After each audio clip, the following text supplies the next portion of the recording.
Ashmoor Village lay tucked within the gentle folds of the English countryside, a place where time did not so much pass as drift like. The soft mist that curled each morning across its low stone cottages and narrow lanes. The hedgerows were always neatly trimmed, the church bells always punctual, and the villagers themselves moved with a kind of unspoken rhythm, as though guided by an invisible hand of tradition. It was, by all appearances, the sort of place where nothing dreadful could ever happen, which, Miss Jane Marple often remarked, was precisely the sort of place where dreadful things did. Miss Marple had arrived in Ashmoor quite by chance, or so it might have seemed to an outside observer. Officially, she was visiting her old acquaintance, Mrs. Eliza Harbury, a widowed lady of comfortable means who resided in a gracious manor, known as Ashmoor House. The invitation had come in a neatly penned letter, full of polite enthusiasm and subtle hints that village life, while charming, had grown somewhat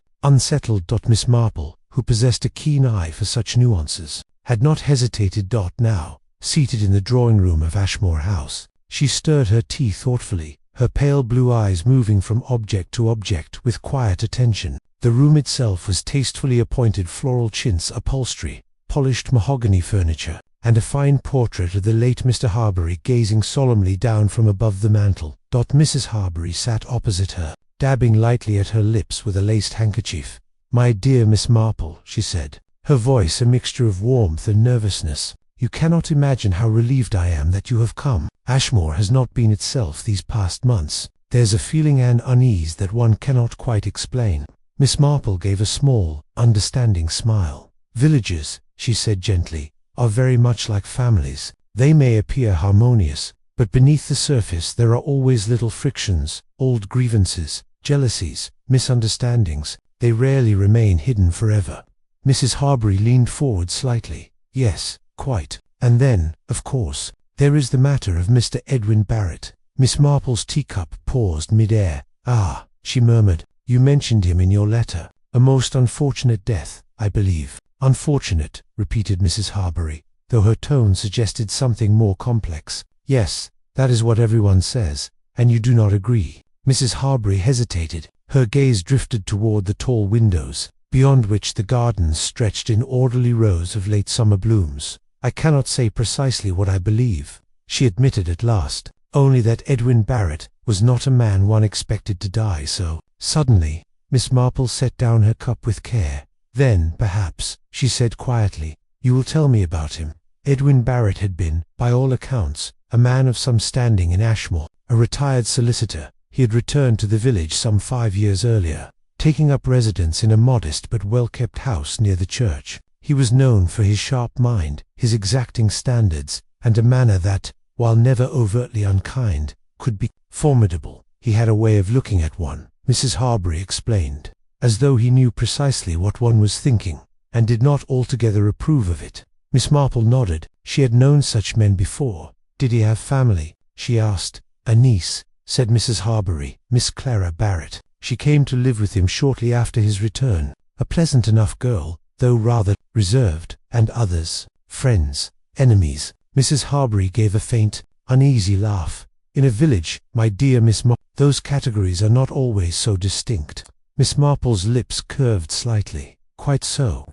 Later that afternoon, Miss Marple took a gentle stroll through the village, her walking stick tapping lightly against the cobbled path. The air was crisp, carrying the scent of damp earth and distant woods. Ashmoor was undeniably picturesque, a scattering of cottages with thatched roofs, a small green where children played, and the ancient church of St. Cuthbert standing watch over it all. Yet beneath its charm, there was something else, a subtle tension, like a thread pulled just slightly too tight. She observed it in the way conversations faltered as she approached, in the quick glances exchanged between villagers, and in the hushed tones that followed her passing. Miss Marple found such things most illuminating. Her first meaningful encounter came at the village post office, where she was greeted by Mrs. Linton, a brisk woman with keen eyes and a fondness for gossip, thinly disguised as concern. "Good afternoon, Miss Marple," she supplied pleasantly. "I am staying with Mrs. Harbury." "Ah, yes. We heard you had arrived." Mrs. Linton leaned forward slightly. "You've come about the Barrett business, I suppose?" Miss Marple blinked mildly. "Have I? Well, one doesn't need to be a detective to see there's something odd about it." said Mrs. Linton. "A man like Mr. Barrett doesn't simply slip and fall, not without reason. Slip and fall." "Miss Marple," repeated Mrs. Linton lowered her voice. "They say he fell down the stairs, broke his neck, a terrible accident, and you do not think it was an accident?" Mrs. Linton pursed her lips. "I think," she said carefully, "that there were those who might have wished him out of the way." Miss Marple regarded her thoughtfully. Indeed, as she continued her walk, Miss Marple began to form a picture, fragmentary, incomplete, but suggestive. Edwin Barrett had not been universally liked. His manner, while respectable, had been he had a habit of involving himself in matters that did not strictly concern him, offering unsolicited advice, questioning decisions, and, on occasion, hinting at knowledge he did not fully reveal. Such a man, Miss Marple reflected, often made enemies without quite realizing it, or perhaps he realized it all too well. The Barrett house stood a little apart from the rest of the village, its narrow garden bordered by a low stone wall. It was here that Miss Marple encountered Miss Clara Barrett. The young woman was tending to a bed of late roses, her movements precise but lacking enthusiasm. She looked up as Miss Marple approached, her expression one of polite reserve. "Good afternoon," said Miss Marple. "I hope you will forgive my intrusion. I am Miss Marple, a friend of Mrs. Harbury's."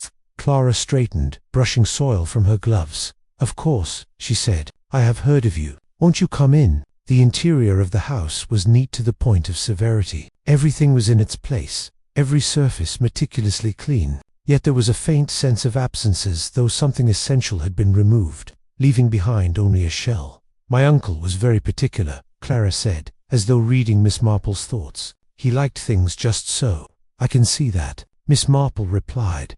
There was a brief silence. "It must have been a great shock," she ventured gently. Clara's hands tightened slightly. "Yes," she said, "it was." "And you found him?" "No, it was Mr. Henry Pierce, the doctor. He had come to call and discovered him at the foot of the stairs." Miss Marple inclined her head. "How fortunate that he arrived when he did." Clara gave a faint, humorless smile. "Fortunate," she echoed.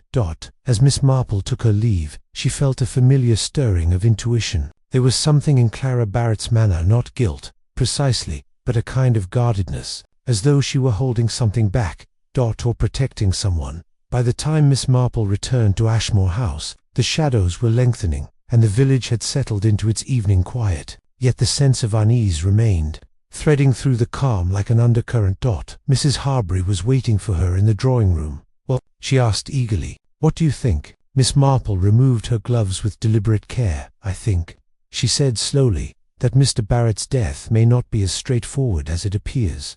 Mrs. Harbury's eyes widened. "You mean—" "I mean only that accidents," said Miss Marple gently, "are sometimes very convenient things." She paused, her gaze thoughtful. "And convenience, in my experience, is rarely without purpose." That night, as Ashmoor lay under a blanket of silence, the old house creaked softly in the darkness. The wind stirred the trees, whispering through the branches like a voice half heard. And somewhere, in the quiet corners of the village, secrets waited. Secrets that had not died with Edwin Barrett. Secrets that, like his shadow, still lingered, watching, waiting, and, perhaps, ready to claim another victim. The following morning dawned pale and cool, with a thin veil of mist drifting across Ashmoor's narrow lanes. The village stirred slowly to life, as it always did, kettles boiling, doors opening, and the faint murmur of greetings exchanged between neighbors who had known one another far too long to require enthusiasm. Miss Marple, however, had been awake for quite some time. Seated near the window of her guest room at Ashmoor House, she observed the gardens below with quiet attentiveness. A robin hopped along the stone path, pausing now and then, as if considering some private matter of importance. Miss Marple watched it with interest. "Robins," she murmured to herself, "are most territorial creatures. Quite charming, of course, but surprisingly fierce when they feel their ground is threatened." She smiled faintly. "Very like people."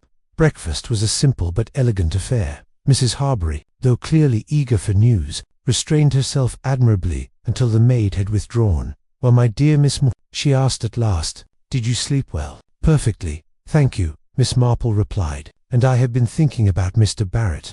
Mrs. Harbury leaned forward. "Yes, I should very much like to speak with Dr. Pierce," Miss Marple said. "As he was the one who discovered the body, his impressions may prove most valuable." Mrs. Harbury nodded quickly. Of course, Henry Pierce is quite approachable, though one never quite knows what he truly thinks. He has a habit of being cautious. Miss Marple gave a knowing look. A most useful habit. In a village doctor, Dr. Henry Pierce's surgery stood near the edge of the village green, a modest building with ivy creeping along its walls. Inside, the air smelled faintly of antiseptic and polished wood. The doctor himself was a tall, slightly stooped man in his early 50s, with thinning hair and a thoughtful expression. He greeted Miss Marple with polite curiosity. "Miss Marple, I understand. Mrs. Harbury mentioned you might call. I hope I am not intruding," she said gently. "Not at all. Please, do sit down." Miss Marple settled herself comfortably. "I should like to ask you about Mr. Edwin Barrett," she began. Dr. Pierce's expression tightened almost imperceptibly. "Yes, a tragic business. You were the one who found him." "I was," he replied. "I had come to discuss a minor complaint of his, nothing serious." When I arrived, Miss Barrett answered the door. She seemed agitated. She said her uncle had fallen. "And you found him at the foot of the stairs?" "Yes." Miss Marple folded her hands. "May I ask, Doctor, did anything strike you as unusual?" Dr. Pierce hesitated. "The injuries were consistent with a fall," he said carefully. "A broken neck. Death would have been instantaneous, but—" Miss Marple prompted softly. He gave a faint sigh. "But Mr. Barrett was not, to my knowledge, a careless man. The stairs in his house are somewhat narrow, it is true, but he had lived there for years without incident." Miss Marple nodded. "People rarely change their habits without reason," she said, "unless something externally intervenes." Dr. Pierce met her gaze. "You suspect foul play?" "I do not yet suspect anything," Miss Marple replied mildly. "I merely observe." From the surgery, Miss Marple made her way toward the village green, where a small cluster of cottages faced a tidy lawn dotted with benches. It was here that she encountered Mr. Arthur Bellamy, a retired schoolmaster whose reputation for precision extended well beyond his former profession. He was seated with a newspaper, spectacles perched firmly on his nose. "Good morning," said Miss Marple. Bellamy looked up, double quotes, "Ah, a visitor. Good morning." They exchanged pleasantries, and it was not long before the conversation turned, quite naturally, to Edwin Barrett. "A difficult man," Mr. Bellamy said, folding his newspaper with deliberate care. "Highly intelligent, certainly, but not inclined toward generosity of spirit." "In what way?" Miss Marple asked. "He had a tendency to involve himself in matters that did not concern him, questioning decisions, offering unsolicited opinions. It created friction." Miss Marple tilted her head. "Did he quarrel with anyone in particular?" Mr. Bellamy hesitated. "There was some disagreement between him and Colonel James Ashford," he admitted. "Over land, I believe. A boundary dispute of some sort." "Ah," said Miss Marple. "Land has been the cause of many unfortunate events." "Indeed," Mr. Bellamy agreed, "though I should not like to suggest anything improper." "Of course not," Miss Marple said smoothly. Colonel Ashford proved easier to locate than expected. He resided in a handsome but slightly weathered house on the outskirts of the village, where the garden bore clear signs of neglect. The colonel himself was a broad-shouldered man with a ruddy complexion and a decidedly military bearing. He received Miss Marple with a mixture of politeness and impatience. Yes, I've heard of you," he said. "Friend of Mrs. Harbury's, isn't that right? What can I do for you?" "I was hoping to speak with you about Mr. Barrett," Miss Marple replied. The colonel's expression darkened. "Nothing to say," he said shortly. "The man's dead. Best leave it at that." Miss Marple regarded him calmly. "I understand there was some disagreement between you." "Trifling matter," he snapped, blown entirely out of proportion. "Nevertheless, such matters can sometimes leave a lasting impression." Colonel Ashford's jaw tightened. "He accused me of encroaching on his land," he said. "Absurd nonsense. The boundary has been the same for decades, and yet he persisted. Yes, threatened legal action, if you please, as though I'd tolerate such impertinence." Miss Marple smiled faintly. "I see. And on the day of his death, where were you, Colonel?" He stared at her. "Are you suggesting?" "Merely asking," she said gently. He exhaled sharply. "I was at home, alone. If that satisfies you." "For the moment," Miss Marple replied. By midday, Miss Marple had gathered several such impressions, each small, each seemingly insignificant, yet together forming the beginnings of a pattern. Edwin Barrett had been a man who observed others closely and, perhaps, knew more than was comfortable for them. He had argued With Colonel Ashford, he had unsettled Miss Clara Barrett, and Dr. Pierce, though cautious, had not entirely dismissed the possibility of something amiss. Yet there was still something missing, a thread not yet visible. It was in the early afternoon, quite by chance, that Miss Marple encountered Miss Lydia Crane. Miss Crane was a striking woman in her early 40s, with dark hair and an air of composed elegance. She resided at Willow Cottage, and was known in the village for her independence and, in some quarters, her reserve. She greeted Miss Marple with a polite smile. "You are staying with Mrs. Harbury, I believe." "I am," said Miss Marple. "And you must be Miss Crane." Lydia inclined her head. "I am afraid Ashmoor must seem rather dull to an outsider." "On the contrary," Miss Marple replied, "I find it most interesting." Miss Crane's smile flickered. "Yes, that is often the case." There was a brief pause. "You knew Mr. Barrett?" Miss Marple asked. "Everyone knew Mr. Barrett," Lydia said lightly, "though not everyone liked him." "And you?" Miss Crane's gaze sharpened slightly. "I respected his intelligence," she said, "though I cannot say we were friends." "Did you see him on the day he died?" "Yes," Lydia said after a moment. "Briefly, he called at my cottage in the morning." Miss Marple's interest sharpened. "Indeed. And what was the nature of his visit?" Lydia hesitated. "He wished to discuss a personal matter," she said, "something of a delicate nature." "And did you resolve it?" "No," Lydia said quietly, "we did not." As Miss Marple walked back toward Ashmoor House, her mind was very much occupied. A quarrel over land, a doctor with quiet doubts, a niece with something to hide, and now a mysterious visit, involving a delicate matter, left unresolved. She smiled to herself, though there was no amusement in it. "Yes," she murmured, "very much like the case of Mrs. Petherick's canary, or perhaps the business with the vicar's garden wall. In villages," she reflected, "everything was connected. One need only be patient enough to see how." That evening, as the sun dipped below the horizon and Ashmoor was bathed in a soft golden light, Miss Marple sat once more in the drawing-room. Mrs. Harbury watched her expectantly. "Well?" she asked. Miss Marple folded her hands in her lap. "I think," she said slowly, "that Mr. Barrett had become inconvenient to several people." Mrs. Harbury shivered. "You mean someone wanted him dead?" Miss Marple's gaze rested on the fading light beyond the window. "I think," she said gently, "that when a man knows too much, he may find himself in a most precarious position." She paused. "And I believe that Mr. Barrett knew something that touched more than one life in Ashmoor." Outside, the village settled into darkness once more, but this time, the quiet felt heavier, as though the truth itself were drawing closer, and somewhere unseen, but not unfelt, the past was beginning to stir.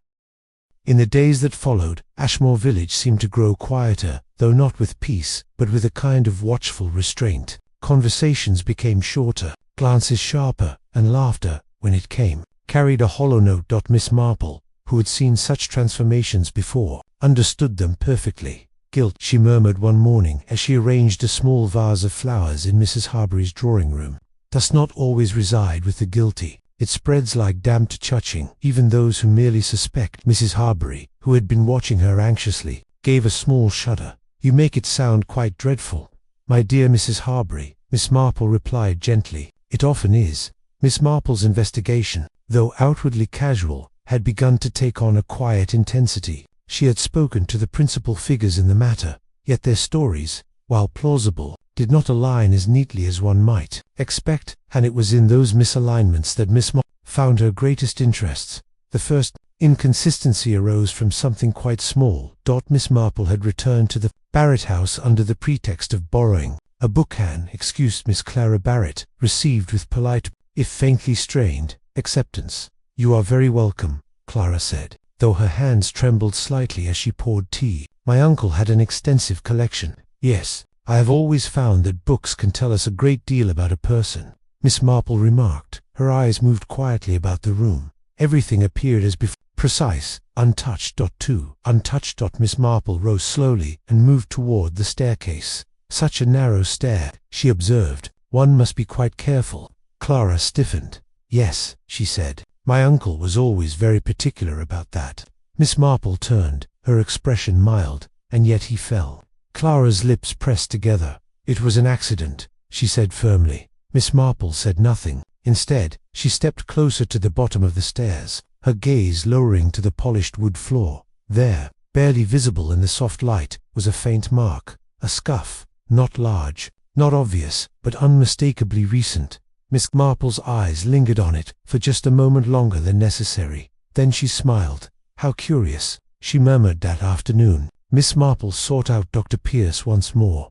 "I wonder," she said, as they walked together along the village green, "whether you might recall something for me." "Doctor, of course," he replied. "The position of Mr. Barrett's body. Was it entirely consistent with a fall?" Dr. Pierce frowned slightly. "As I said before, the injuries were consistent. But the position," he hesitated. "Now that you mention it, there is something unusual." Miss Marple waited. He was lying slightly to one side. The doctor continued slowly, as though he had not fallen directly down the stairs, but had perhaps been turned.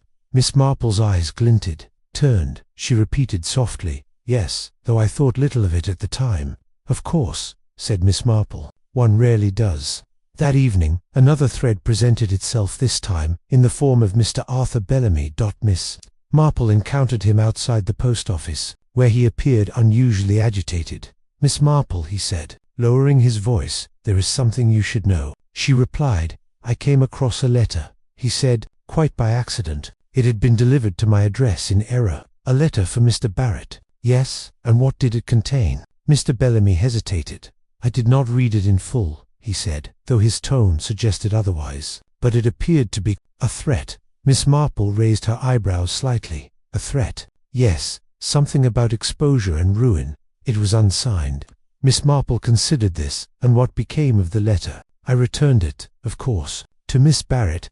"Quite right," said Miss Marple, but as she walked away, her thoughts were anything but settled. A threatening letter, a man who knew too much, and a death that did not quite align with its explanation. The next day brought yet another complication. Marple paid a visit to Miss Lydia Crane, who received her with the same composed politeness as before. "I hope you will forgive my persistence," Miss Marple said, as she took a seat by the window, "but I find myself curious about your last conversation with Mr. Barrett." Lydia's expression remained calm. "I told you it was a personal matter." "Yes, but personal matters are often the most revealing." Lydia was silent for a moment. Then she said, "He was unpleasant." "In what way?" "He implied that he knew something about my past," Lydia said, her voice tightening slightly. "Something he believed would be damaging." Miss Marple inclined her head. "And did he?" Lydia met her gaze. "No," she said firmly, "he did not." Miss Marple smiled faintly. "Of course," but as she rose to leave, she could not help but notice the tension in Lydia's hands, the slight tremor that betrayed her otherwise perfect composure. By now, the pattern had begun to emerge more clearly. Edwin Barrett had been in possession of knowledge he had used, perhaps, to exert influence over others. Colonel Ashford, with his disputed land. Miss Crane, with her mysterious past, and perhaps others still. Miss Marple reflected that such knowledge was a dangerous thing, especially in a village. Yet for all the threads she had gathered, there remained one that troubled her more than the others. Miss Clara Barrett. The young woman's behavior did not align with that of a grieving niece alone. There was something else, something deeper. Fear. Or perhaps guilt. That night, as rain began to fall softly against the windows of Ashmoor House, Miss Marple sat in quiet contemplation. Mrs. Harbury, unable to contain herself, finally spoke. "You have discovered something, haven't you?" Miss Marple looked up. "I have discovered several things," she said. "Well then, what is it? Who could have done such a thing?" Miss Marple shook her head gently. "It is not yet a question of who," she said, "but of how and why." She paused, her gaze distant. "There is a piece missing, a small one, but essential." As if in answer, the following morning brought a most unsettling development. A maid from the Barrett house arrived at Ashmoor House in a state of considerable distress. "Oh, Miss she cried. "You must come at once. It's Miss Clara." Miss Marple rose immediately. "What has happened?" "She's gone, Miss, disappeared in the night. And there's a note." The note was brief. "I cannot bear it any longer. I must go. Forgive me." Mrs. Harbury clasped her hands in alarm. "Gone? But what does it mean?" Miss Marple, however, was very still. Her eyes rested on the note for a long moment. Then she said quietly, "It means that matters are more urgent than I had supposed." She looked up, her expression now sharper than before. "And that someone, I think, is very much afraid." Outside, the rain fell harder, drumming steadily against the rooftops of Ashmoor, and somewhere, beyond the quiet lanes and shadowed hedgerows, a truth long hidden was beginning to surface, but whether it would bring justice or another death remained to be seen. Miss Marple did not waste time. Within the hour of Clara Barrett's disappearance, she had already formed a quiet but urgent plan. While Mrs. Harbury fluttered about in distress and the village buzzed with speculation, Miss Marple remained composed, her mind moving swiftly, fitting together the fragments she had so patiently gathered. Running away, she said softly, as she folded Clara's note once more, is a most revealing act. People rarely run from what they have done, but very often from what they fear. Mrs. Harbury stared at her. You mean Clara is afraid of someone? I think, Miss Marple replied, rising to her feet, that Miss Barrett believes herself to be in danger, and I believe she may be quite right. The first step, Miss Marple decided, was to return to the Barrett house. This time, however, she was not alone. Dr. Pierce accompanied her, his expression grave, while Mrs. Harbury insisted on following at a distance, unable to bear being left behind. The house felt different now. Where before there had been stillness, now there was absence sharp and unmistakable. Clara's departure had disturbed the careful order, leaving behind small but telling signs: a drawer slightly ajar, a shawl hastily abandoned, a teacup left unwashed. Miss Marple moved slowly through the rooms, her eyes taking in everything. Such a careful young woman, she murmured. She would not leave things in disorder unless she were in great haste or great distress.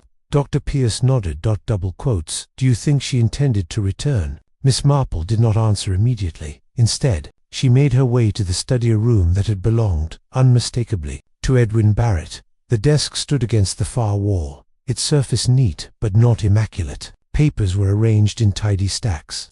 Yet one corner showed signs of recent disturbance. Miss Marple approached it with quiet interest. Doctor, she said, you mentioned that Mr. Barrett had a habit of keeping his affairs in strict order. Extremely so, Dr. Pierce replied. Then this, said Miss Marple, gesturing lightly to the disarray, is most curious. She began to examine the papers, bills, letters, legal documents. And then a gap, not visible at first glance, but unmistakable upon closer inspection. There is something missing, Miss Marple said softly. Dr. Pierce frowned. Missing? Yes. Something that was here, and is no longer. It did not take long for Miss Marple to form her conclusion. She straightened, her expression thoughtful. I believe, she said, that Mr. Barrett was in possession of certain documents that were of great importance to someone in this village, and those documents are now gone. Dr. Pierce asked, precisely. Mrs. Harbury, who had been hovering anxiously in the doorway, gasped. Then someone must have taken them. Miss Marple inclined her head. Yes. And I think that someone is the key to everything. That afternoon, Miss Marple requested that a small gathering be arranged at Ashmoor House. It will be more convenient, she explained to Mrs. Harbury. If everyone is present, everyone. Mrs. Harbury echoed. As many as possible, Miss Marple said. Dr. Pierce, Colonel Ashford, Mr. Bellamy, Miss Crane, and, if she can be found, Miss Barrett. Mrs. Harbury looked doubtful. But Clara has disappeared. Miss Marple's eyes twinkled faintly. Yes, she said, but I do not think she has gone very far. By evening, the drawing-room of Ashmoor House was filled with a quiet, expectant tension. Colonel Ashford stood near the fireplace, his arms folded, his expression impatient. Mr. Bellamy sat stiffly in a chair, his spectacles glinting in the lamplight. Miss Lydia Crane occupied a place by the window, her posture composed, though her gaze was distant. Dr. Pierce stood beside Miss Marple, his face serious. And Mrs. Harbury hovered nervously, her hands clasped tightly together. All this fuss, muttered Colonel Ashford. I fail to see the point. Miss Marple smiled gently. I assure you, Colonel, there is a point, and we are very near it. At that moment, the door opened. A maid stepped in, her expression uncertain. Miss Marple, there is someone here to see you. Miss Marple nodded. Please show her in. A hush fell over the room as Clara Barrett entered. She looked pale, her composure strained, but she held herself with quiet determination. Miss Marple, she said, her voice low. You sent for me.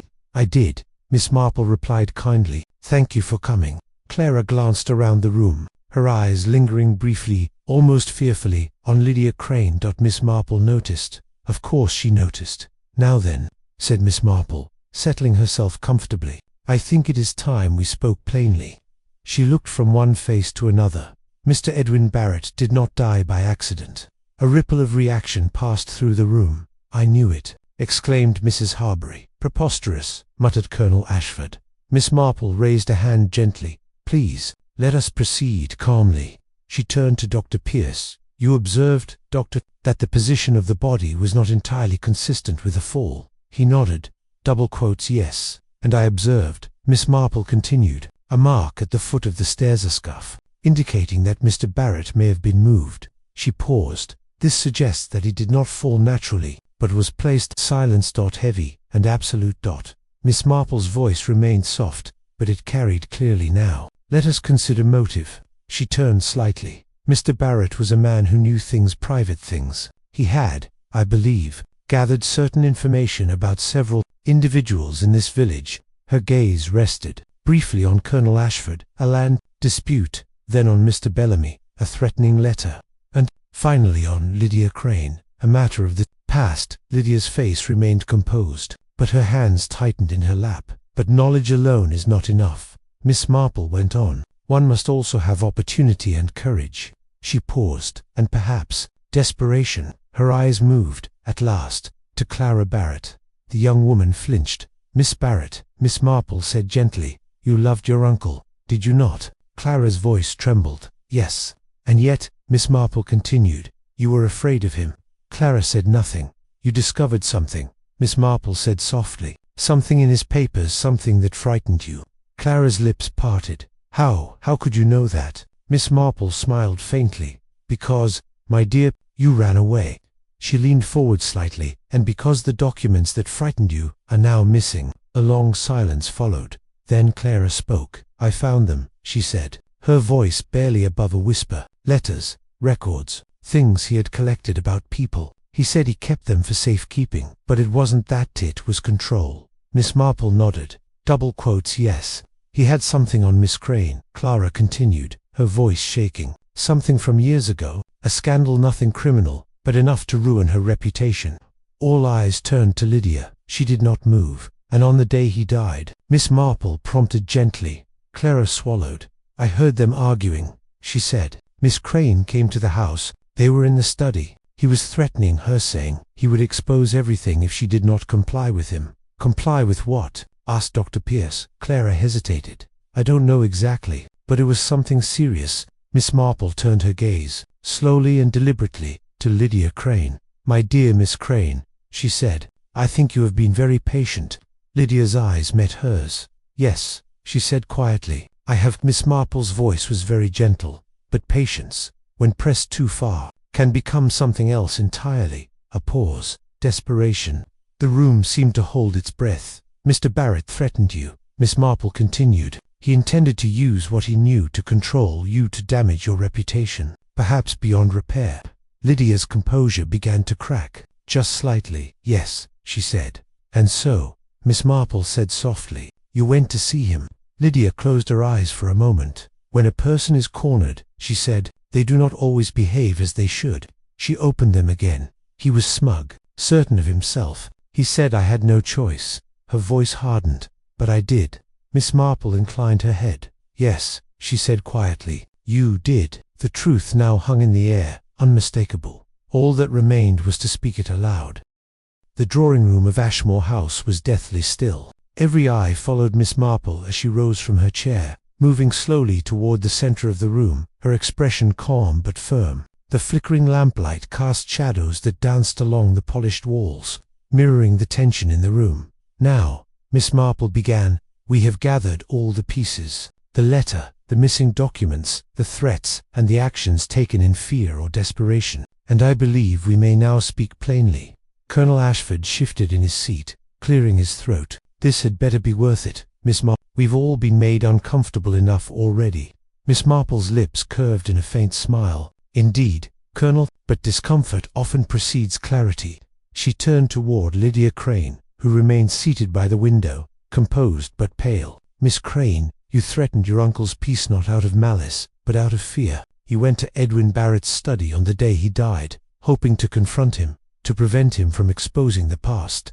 Lydia swallowed. Yes, I went to him, but I did not intend him harm. Miss Marple nodded. And yet, in a moment of desperation, your actions caused his death. You pushed him more. Perhaps he lost his balance in the struggle. A tragic accident, hastened by fear. The room was silent. Even Dr. Pierce's face was set in quiet contemplation. Mrs. Harbury, recovering from her initial shock, gasped softly. So, it was an accident after all. Yes, said Miss Marple gently, though not the kind anyone expected. She moved to the center of the room, her gaze sweeping across the assembled villagers. Let us consider the others for completeness. Colonel Ashford's quarrel over the land was heated, yes, but he had no opportunity. Mr. Bellamy's misplaced letter showed concern and curiosity, but no ill will. Miss Clara Barrett discovered the documents, yes, but was never involved in the fatal moment. And Dr. Pierce, as ever, acted with integrity. The only person present at the scene, with knowledge and fear compelling immediate action, was Miss Crane. Lydia Crane lowered her gaze, her hands folded tightly in her lap. I only wanted to protect myself. Miss Marple approached her gently. And you have done so, in the most unfortunate way. But now that the truth is known, it need not haunt Ashmoor further. The relief in the room was tangible, though tinged with sadness. Death, even accidental, left its shadow. And the villagers knew they had been lucky that Miss Marple's careful observation had preserved both clarity and justice. Miss Marple turned to Mrs. Harbury. And you, my dear, may take comfort in knowing that the village's peace will return. The storm has passed. Mrs. Harbury nodded, tears welling in her eyes. Thank you, Miss Marple, truly. Miss Marple smiled faintly, her gaze drifting toward the window. Outside, the rain had ceased, and the first light of evening filtered gently through the trees, softening the hedgerows and cobbled lanes. Villages, she said quietly, are like gardens. They must be tended carefully, for what grows unnoticed can sometimes threaten the harmony of all. Dr. Pierce nodded. You have a remarkable way of seeing through things, Miss Marple. Miss Marple chuckled softly. Not remarkable, dear doctor. Observant and patient. Two qualities that, in my experience, are most useful when dealing with human nature. In the following days, Ashmoor returned to its accustomed rhythms. Conversations resumed their gentle gossip. Children played on the village green, and the church bells rang with their usual punctuality. The tragedy of Edwin Barrett's death remained in memory, but it no longer held the power to unsettle. Miss Clara Barrett, relieved that the documents were recovered and placed under Dr. Pierce's trustworthy custody, resumed her quiet life, her grief tempered by the knowledge that justice had been restored. Lydia Crane, though burdened by the weight of her actions, found solace in honesty and the understanding that fear, while compelling, need not define her future, and Miss Marple, as ever, departed quietly, her presence leaving a subtle but enduring impression of calm and wisdom. As she walked along the winding lane leading out of Ashmoor, she observed the village in its serene midsummer glow. A robin hopped along the path ahead of her, pecking curiously at a fallen leaf. She watched it with a faint smile. Curious creatures, she murmured, so like people full of life, yet easily unsettled. With that, Miss Marple turned toward the horizon, her mind already considering the next village, the next mystery, the next shadow that might lurk behind the facade of everyday life. Ashmoor was at peace once more, and for now, that was enough.